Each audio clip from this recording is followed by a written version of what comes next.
Unraveling English. Concrete versus abstract nouns. Hello, learners. Welcome back to our English language learning series. Today, we are diving into a fascinating part of English grammar: concrete and abstract nouns. These two categories will help you structure your thoughts and express your ideas more clearly in English. Let's get started. To begin with, we need to understand what these two terms mean. Concrete nouns are things we can experience with our five senses: sight, smell, hearing, taste, and touch. They represent tangible things in the world around us, like a book, a table, or an apple. On the other hand, abstract nouns are ideas or concepts that we cannot see, touch, smell, hear, or taste, but we know they exist. They are intangible things like love, freedom, or happiness. Now, let's see if you can distinguish between concrete and abstract nouns. Here's a little activity for you. I will list a few nouns, and you need to categorize them into concrete and abstract. 1. Dog. 2. Courage.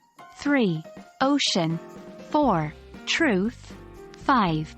Flower. Remember, if you can touch, see, hear, taste, or smell it, it's a concrete noun. If it's an idea, feeling, or concept, it's an abstract noun. Once we understand the difference, we can practice creating sentences with these nouns. Here are a few examples. 1. The book, Concrete, on the table is about the pursuit of happiness, abstract. 2.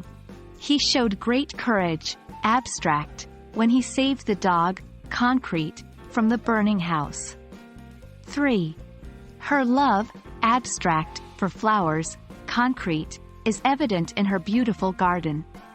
Now, it's your turn to create sentences using both concrete and abstract nouns.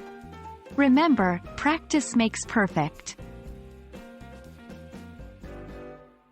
Now, let's wrap up with a quick quiz. Identify whether the bolded nouns in the following sentences are concrete or abstract. 1. His dream is to travel the world. 2. She could almost taste the freedom. 3. The apple fell from the tree. 4. Her kindness knows no bounds. Great job today, learners! Understanding concrete and abstract nouns is a crucial step in mastering English grammar. Keep practicing the exercises we've discussed today.